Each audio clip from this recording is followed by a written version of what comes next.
sunteți din ce în ce mai mulți, ceea ce ne bucură foarte mult, pentru că asta înseamnă că toate eforturile pe care le-a făcut atât domnul primar, Consiliul Local,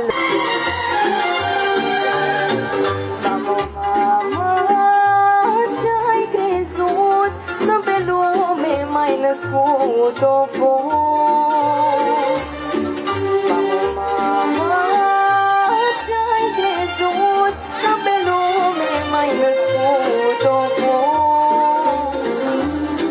În loc să-ți dau scutecul, ți-am dat, mamă, cântecul.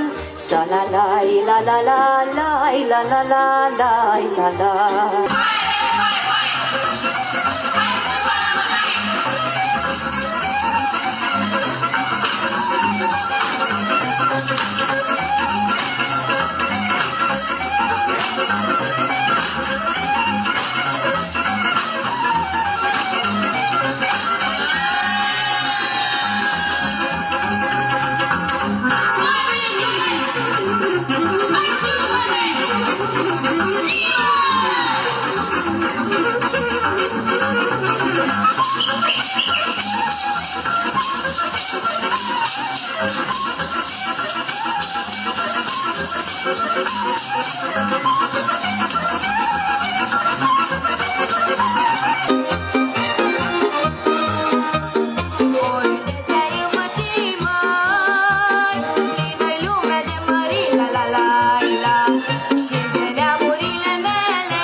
La mulți ani, Braniștea!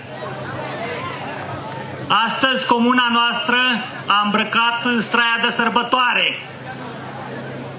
Vă invit să ne distrăm împreună, să ne bucurăm împreună de artiști de seamă și talente locale. Vreau să fac o precizare. Toată organizarea și acest eveniment frumos este organizat din sponsorizări, nu din bugetul local. Vă așteptăm, da, să menținem o tradiție în comuna noastră.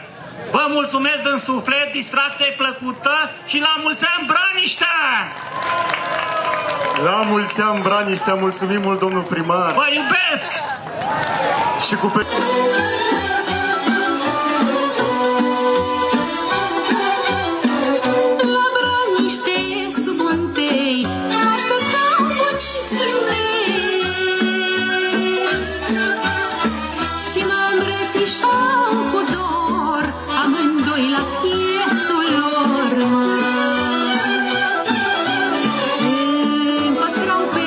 Și nuci, buticoate mere dulci, era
primarului, în mijlocul comunității, în mijlocul oamenilor pe care îi reprezintă. Mulțumim tare mult, felicitări, este într-adevăr deținută și la un nivel înalt acest eveniment pe care l-ați organizat. Să vă țină Dumnezeu așa, să vă întărească și să vă sporească darul și harul.